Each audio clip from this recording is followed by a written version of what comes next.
a wonder-working power in the precious. Incredible as they seem, are not the results of mass hysteria.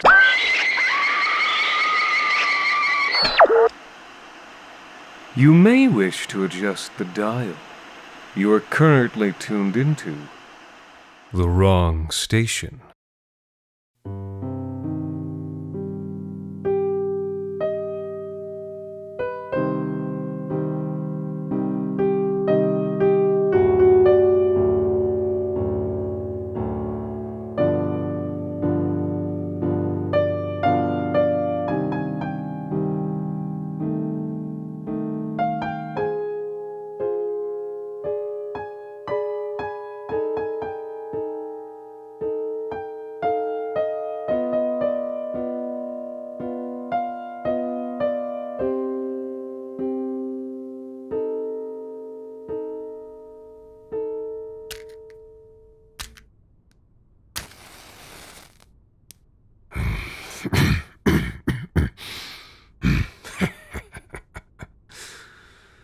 Surprised you're willing to sit with me.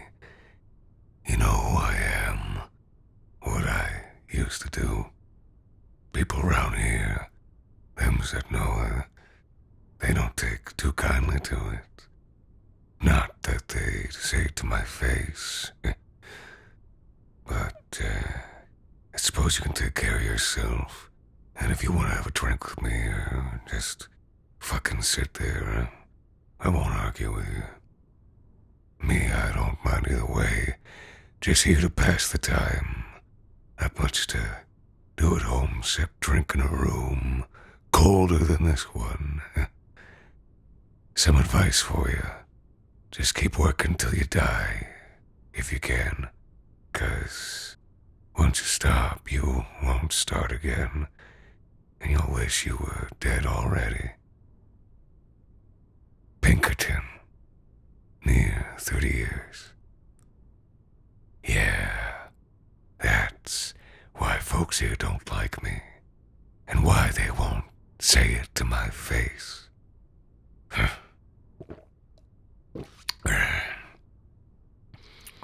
Let me tell you something. Story from a long time ago. I was born north of here.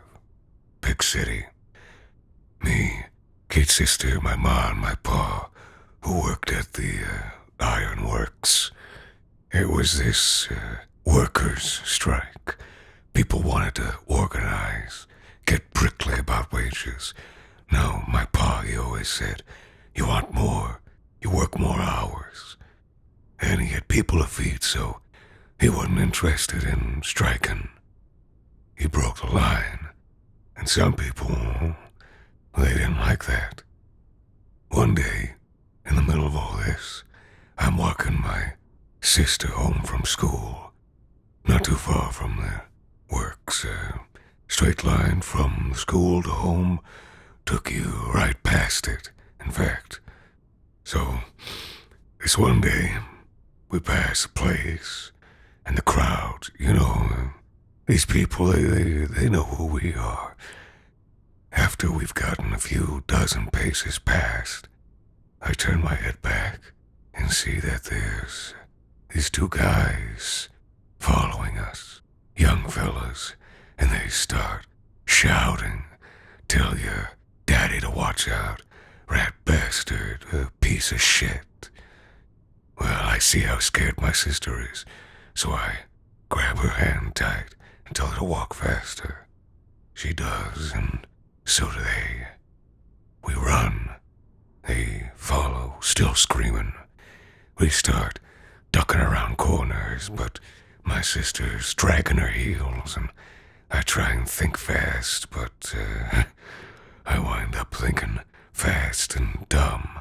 Take us right to a dead-end alleyway. We're alone now, you understand? Alone with them. And I can see the blood in their eyes, mouths frothing, feel the heat coming off their skin, hear their animal breath almost slavering. And I was so afraid I start seeing things, fangs and claws, like they're gonna rip us apart. Oh, the things they're saying now I can't even understand. I hold my sister close and get ready for the worst. And then I hear a crack and a thud. My eyes shot open, and by that time the first guy's already splayed out on the ground with his arms and legs not sitting right, blood coming out of his right ear. I covered my sister's eyes and tried to get a handle on what was happening. The second man had his back to me, shouting at someone else, and before I could see who it was, an arm holding a short, black club came swinging from the side and cracked that second guy right on the temple, and he drops like a bag of bricks at the feet of one of the biggest men I'd ever seen. Must have been 6.5 feet tall, wide with a barrel chest, and he was wearing a black coat and a bowler hat, and he had this short club in his hand, gripped, limber and firm, like it's part of his arm. And as the second guy on the ground starts groaning and crawling, he gets another sharp crack on the back of his skull. This tall, dark man, he looks at me, bending back up from that now still body on the ground, and he stared in my eyes for a moment, eyes piercing blue, almost white, all white, and he gave me a little gesture, turn of the chin, out of the alley and back to where there were more people. And then he walked away. There was more blood in the city that day, but I didn't see it, only heard it from my pa. You see, his boss had brought in the agency, and the strikers and the Pinkertons had gotten into it that day and all the way into the night. And I knew whose side I was on, decided on that and a lot of things that night. As for the between then and now, well, there's not much to say. Worked for them for a long time. Good years, and I was good at it. Little mining town like this, shithole out in the middle of the rolling hills.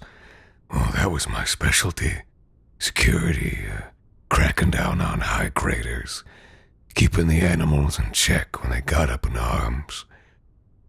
Animals, that's what I took to calling them. It's what I thought.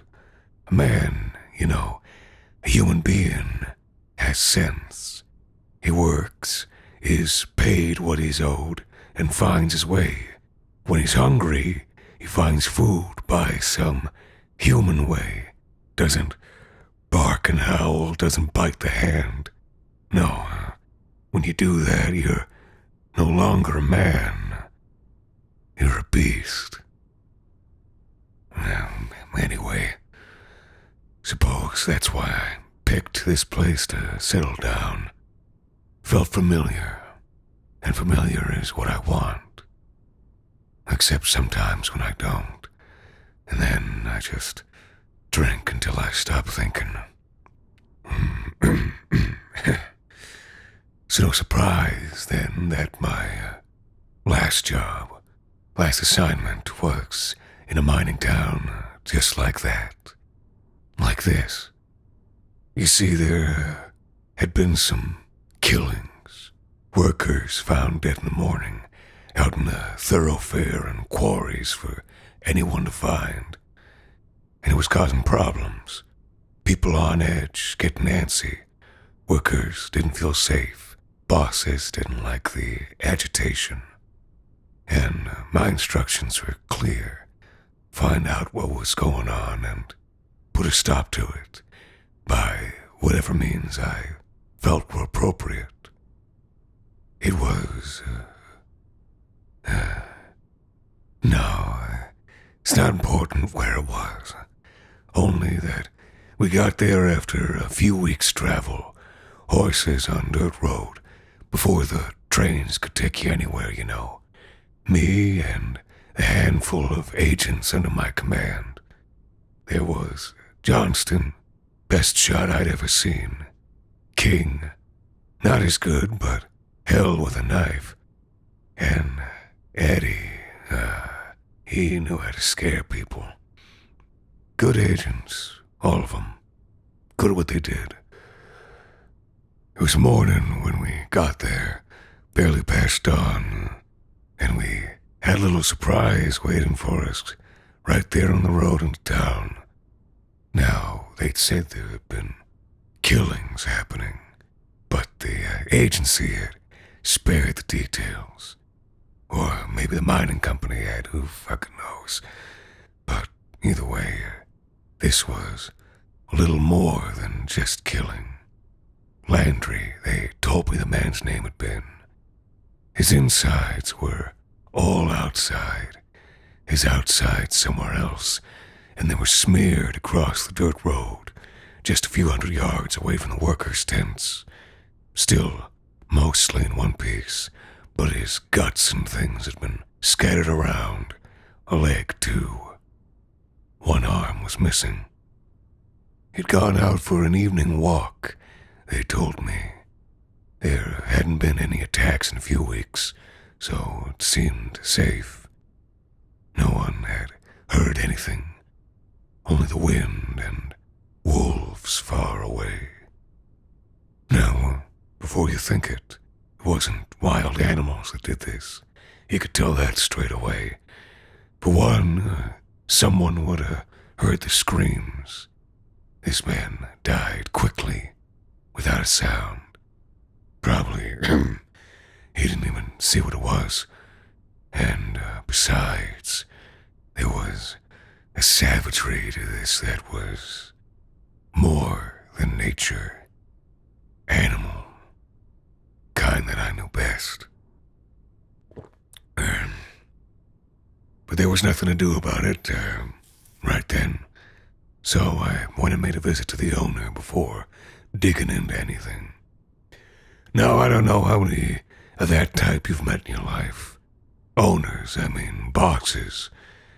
But they are a type, especially the ones who oversee things themselves, walking around in their dusty hats and muddy boots as if they're gonna grab a fucking shovel and start digging themselves. Usually I can't stand the airs. But, Broadbeck was his name. William Broadbeck. He was all right, I thought. He shook your hand and you could feel it was rough. This is a man who worked for what he had. Old money who'd muscled his way into the Comstock and become big money. And that takes balls. Started a few mining operations of his own, this one being the latest. And there he was in his office, unworried smile under his gray mustache. Nice way of speaking. You could see how a man like this would have a civilizing effect out here, where otherwise it'd all be Catholics and Cornish. Mud on his fucking boots. But it seemed fitting. We talked, made pleasant. I asked him what he knew. Normal procedure. But halfway through that conversation, something caught me off guard. Not something that happened too often. There was a knock at the door. Broadbeck says, "Come in." And then a huge, bulking frame I had not seen in many years walked into the room. The Pinkerton. My Pinkerton. Though I knew he wasn't with the agency anymore. I'd always wanted to meet him after I was hired. Thank him what he did for me and my sister. But I never did. And then a few years later I'd heard he'd gone independent to work for some high-rolling client. Didn't think I'd ever see him again. And it was the last thing I was expecting here. there he was, hardly changed a day after close to 4 decades. Just as tall, all that hard muscle still bulging in the dark clothes. Only thing different was that the sideburns under his hat were now a shining shade of silver. And, despite how I must have been staring, he took no note of me.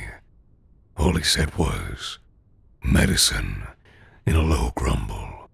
"Oh yes," Broadbeck said, carefree-like. "I'm always forgetting." Seemed right to excuse myself then. In my experience, medicine usually meant dope, and you don't want a rich man thinking you're nosing into that kind of thing. So I got up to leave, and as I passed by the door, I'll just keep calling him the Pinkerton. I tried to catch his eye, see if there was any recognition that passed between us. And I don't know about all that, but he did look at me for a second, with a look that said a lot of things, or nothing. Couldn't tell. That left me with questions, like how all this killing could keep happening under his nose. But, I didn't brood on it at the time. Simple answers, that's what you look for in that line of work. Always best, and often right. Now, there weren't too many possibilities to begin with. This operation was on land that had been settled for a long time. We're not talking about the Black Hills here. So it wasn't some tribe, and this being outlaws was almost just as unlikely. So we started doing interviews with workers, squeezing, hearing about the dead men, who their friends were, enemies, their opinions. Now, that's an important one. Opinions and enemies, those two things are a step away from each other. And I wasn't seeing any obvious connection between the killings, but I was starting to smell opinions. So we started squeezing harder. You understand, when a man like me asks you what you think of your boss, your instinct is probably to give the right answer. It's a good instinct, but break a few toes or smash a hand with a hammer, you can bring the real answer out. People didn't like Broadbeck. They thought he was greedy. Of all the fucking childish things to say. If you work in a mine, you have to accept that you might have some rocks fall on you, and the company isn't gonna feed your family if that happens. That's not greedy, that's business. But some people can't accept that. And in this place, I could feel there was unrest simmering under the surface. Maybe even organization. And that made things start making sense to me. 'Cause you see, organization is just that. It's people coming together. And if they don't all come together, you get a few good ones rocking the boat. Then it don't work. You get my old pa breaking a strike. That throws their organization out of sorts. You get a few miners who aren't too keen on making a mess of what they got. And maybe they get made an example of. Maybe someone makes a mess out of them. I'd seen it before. I'd lived it. Though I'd never seen it as brutal or disgusting as this. Never heard of a man getting his head ripped off and his body thrown down into the quarry to break apart from the fall. But it was only a step from what I had seen, and my gut told me the animals were capable of it. There was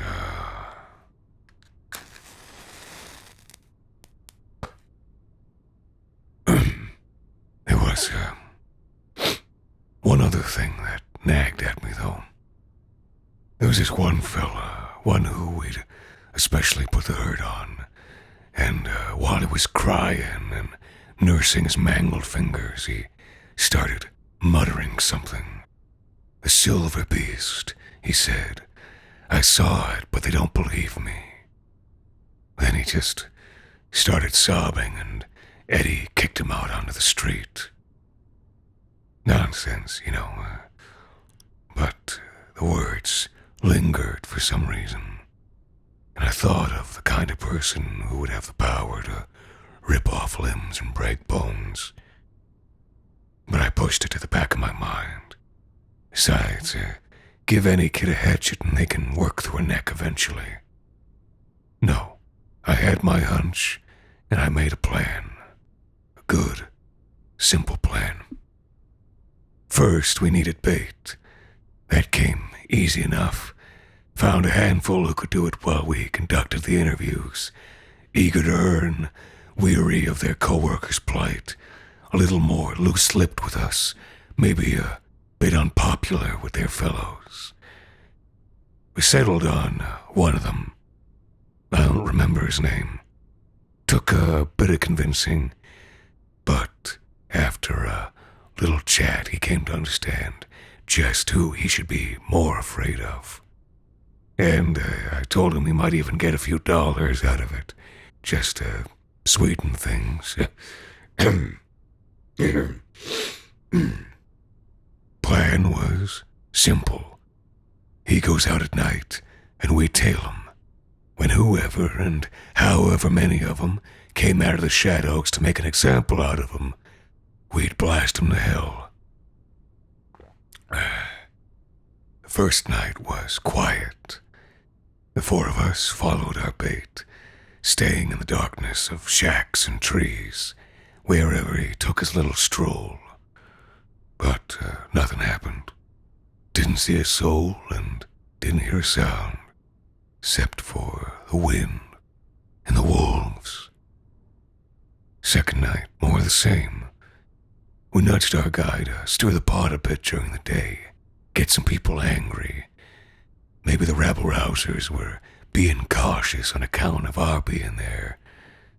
But still, no one else out and about.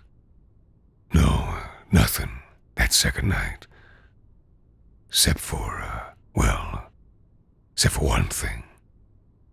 Around midnight, when it was, I'd just checked my watch a few minutes before, and I heard something.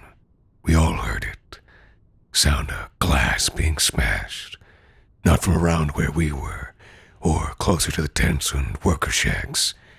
Not down where the mine was either, but up by where the nicer buildings were, where the geologists and supervisors worked and lived, where Broadbeck's office was. I told my agents to stay put. This could have been a distraction, but still I'd go and see for myself. And just like how it sounded, what I found was a broken window up on the second floor of one of those nicer buildings. Shards of glass were spread out on the dirt street, like something had come flying out of it. No light coming from inside, though. And right as I finally got my bearings in the dark and realized where exactly I was, all of a sudden I felt this chill run down my spine. I turned quickly, hand on my holster. I don't know, even now. I thought I saw something in the darkness, dark itself, with maybe a glint to it. I started to sweat, even though the night was cool. Something in my gut told me I should be afraid. I drew and pointed out into the darkness at nothing in particular. And only after a few minutes of that did my heart start to settle. Only then did I feel safe to turn my back and go the way I'd come. Though I never did completely shake the feeling. The whole realized that night that something was watching me.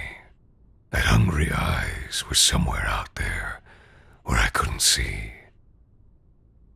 Those last few hours till morning passed mostly quiet.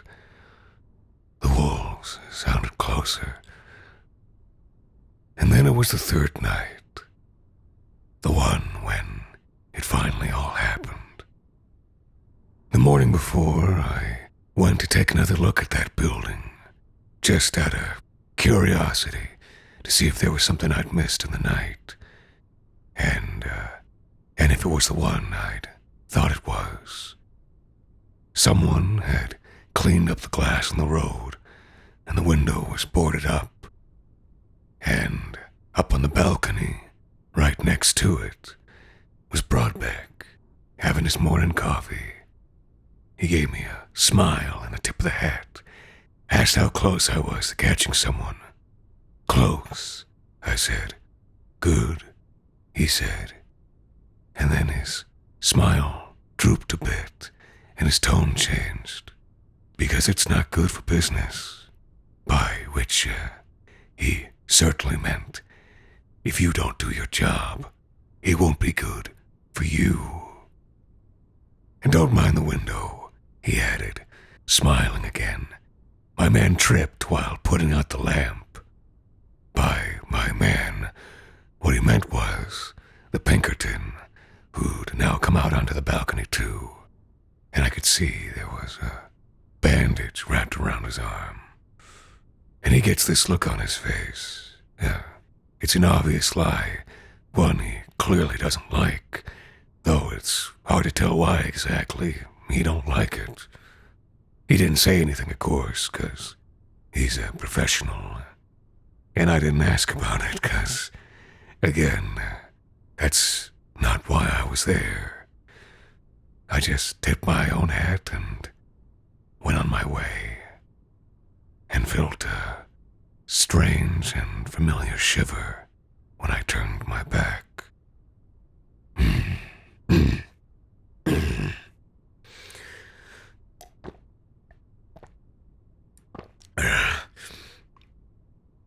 Close to midnight, again, is when it happened. I almost half expected it, not for any reason except for some freak otherworldly sense. We were down near the quarry, out in some trees by the edges around it, when Johnston nudges me. Something was happening. Our bait, he'd been walking in a circuit, and right then he was passing near some small shacks where the Soups did some of their business. Except he wasn't walking anymore. He was just looking around at what exactly we couldn't tell from where we were. Nobody's come down the road that leads from the town to the quarry, not that we've seen, or up from the quarry itself. And then the wind shifts, and it carries with it a sound. And we finally realize what's got our bait frozen with fear. A grumble that turns into a growl. And that gut feeling comes on again, and I start sweating, and I feel animal eyes on me. And then another sound comes, the scratch of claw on wood. The bait must have realized where it was coming from first, 'cause he stops looking around, though he doesn't stop shaking. You can see his hands rattling from 50 paces off, and he just cranes his head up to the roof of one of those little shacks. And as we turn our eyes there, we see it too. Eyes burning in the dark with red balefire. Eyes inside of a dark shape. Something human and beastly all at once. On all fours, crawling on the rooftop, looking down at the bait, the prey, and there's a quick snarl and a flash of pearly fangs, and that's all there is before it's jumped down faster than the eye can see, and it's on top of the man. He started screaming, a scream quickly cut off into an ugly gurgle, and we ran out from the trees, and, well, I can't speak for the others now, but in that moment I wasn't thinking about how we'd sent that man to his death, or about how I'd been wrong with everything I'd assumed. I was only taking in this thing I was looking at as it tore through muscle and bone, as it ripped off an arm and then reared up, and its blood-soaked maw started opening wide, then wider, until you could see the muscles of its own jaw start to tear, and hear the sinew crack and dribble blood down onto the patchy hair on its chest, until its mouth was nearly a flat hole, and it was shoving that arm down into its gullet without even chewing. And all I thought right then was that this thing needed to be killed. Johnston shot first, and he shot wide. I guess talent don't mean a thing when your hand is trembling with primal fear.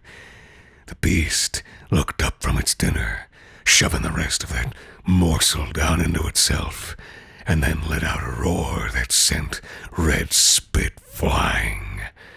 The others stuttered in their advance, but I kept moving forward and got close enough to take a shot of my own. And I guess, well, my aim was true, but I guess my hand was too slow. I drew my gun on the beast and shot it right where it was, but it moved faster than my eyes could see, and my bullet just smacked into that dead man's messy corpse with a wet thud. And all of a sudden, I hear another wet sound, and I looked over to my left, just in time to see what had happened to Johnston. The creature standing over him, and Johnston just looking down at the straight gash in his own belly, and his guts down in the dirt. And the next few moments, it was all just chaos and blood and fucking confusion. Johnston goes down to his knees, never to come back up, and next thing the beast jumps onto King. Eddie and me draw up, but King and it are so tangled up we don't know what we're aiming at. And then the world goes calm for just a second. Calm only in the sense that you can get a picture of things. I don't know how he managed it, but King had somehow gotten his knife into that thing's left paw, pinning it to the ground like Christ's hand on the cross. It howls in anger, such a wrathful devil sound that it stops my heart beating. King tries to crawl away backwards on his back and elbows, but the beast's other too long, almost human arm comes reaching down and gets a hold of King by his face, and you can see the ripple and effort as it presses down hard, and King's head just crumples into the earth like an old tin can. My survival instincts overtake my shock, and I shoot again. And this time I do hit it with a splut in the shoulder and a spurt of dark blood. And it turns with another furious snarl, and when it does, Eddie clips it in the leg. It lets out another animal sound, this one more pain than rage, and stumbles back. I pull on my hammer, Eddie does too, and we get ready to send this beast to hell, when I get that feeling again. That shiver comes down my spine, and I feel death staring at me. Only it wasn't coming from that beast. A beast that, now that I was properly looking at it, wasn't as tall or wide as I might have secretly expected it to be.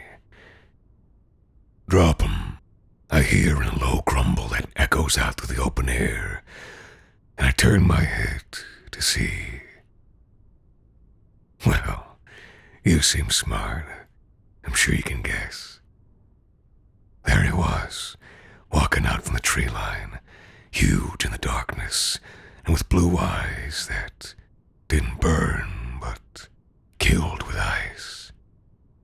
"Drop 'em," he says again, and my arm falls like I'm a scared little boy all over again. "Drop 'em," he says one last time, this time just to Eddie, and now he's up on us. Eddie doesn't drop it, just turns his head to say something, though what I will never know, 'cause the Pinkerton doesn't say it no fourth time. His hand just goes up to Eddie's throat, and with a quick squeeze and a sick crunch, down he goes. And now that my arm was down, and Eddie's down, he didn't pay too much more mind to me. He just walks on over to that beast, and things slow down a little, just enough for me to pick up on something. A recognition passes between the two of them, the beast and the Pinkerton, kind of like the way it might pass between you and a stray dog you run into every now and then. The creature, it makes a kind of whimpering noise, and its eyes go soft. It almost trembles a bit. Of course, you can't ever be sure that a stray dog won't snap at you, and sure as that, the injured, bleeding beast becomes a wild animal again and takes a swipe at him with one of those long, sinewy arms that killed two of my boys faster than I can even see. And the Pinkerton, well, it's like swatting a fly. He catches the arm by its hairy wrist and takes out a short, black club I had not seen for many years, and cracks the beast on the side of its head. And down it goes. And all this seems like no surprise to him at all. He just reaches down, hoists it up, and throws it over his shoulder. And then he looks to me, and you know, I still don't know to this day whether he recognized me from all those years back. Probably not, but maybe. He certainly don't indicate one way or the other. He just looks at me and says, "You didn't see nothing," then walks off.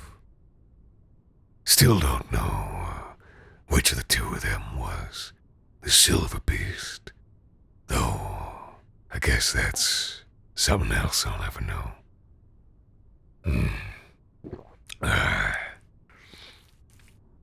First thing next morning, after a long night of me cleaning up and arranging things, I made one last visit to Broadbeck's office. He stayed, sitting for this last meeting. I could see the cane sitting beside his chair, and the bandages around his head and shoulder. "Well, I'm sorry about your men," he says, "but I'm glad you found our killer. One of my own employees. Who could have guessed?" And I get this feeling like my stomach is turning as he says this, 'cause to me it sounds like he really believes it. A simple lie would have been easy to swallow. Business as usual. But this was different. And I could tell you how the rest of the meeting goes. The pleasantries and all that. But I won't. I'll just tell you that before I left his office, there was a familiar knock on the door, and I turned to see a man that I would never see again. And he doesn't look at me, he just says, medicine. Oh, yes, of course. I'm always forgetting, aren't I? Broadbeck says. Still carefree-like. So carefree it's hard to tell if he really understands what he's doing. Or if he just doesn't care. If he likes it, and in a few months some other sorry crew gets called in for a setup job. But as I got up to leave, he said one last thing that sort of answers that. You know, the doctors say that a man with my condition should be at home under medical supervision. But I just can't help needing to be out here to keep an eye on things. It's my business, after all. Broadbeck ended up writing a very nice letter to the agency after that. Praised my effectiveness and discretion. Though I'm sorry to say the effort was wasted, since I retired not too long after. Or more like I was encouraged to retire, really. Never was as good at the job after that. See, I still believe what I believe. I want to. Broadbeck, he was only one man. But I get these nagging thoughts. They nag so bad they make me sick. Thoughts about humans and animals, and who's who. About hunger, the hunger of desperation, and a different, bottomless hunger. And about those two fellas from the ironworks, slowly dying of brain damage in a dark alleyway. And I think about the Pinkerton, who sees the world completely for what it is, sees his place in it, and still holds his conviction. Does his job. Because now I've seen my place in it too. And I don't know if I like it.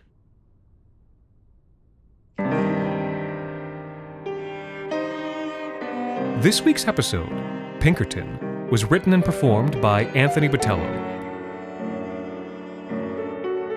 The Wrong Station is made possible with the generous support of our listeners on Patreon. Thank you to Mac Hillier, Alex, and a very special thanks to Ryan Johnston, Kyle King, and Edward for helping us keep the lights, well, off.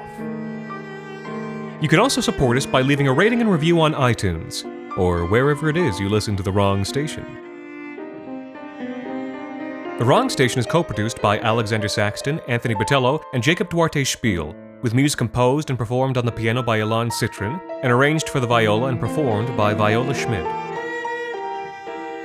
You can follow The Wrong Station on Twitter, Facebook, and Instagram, and email us at thewrongstation@gmail.com. And until next time, thank you for listening.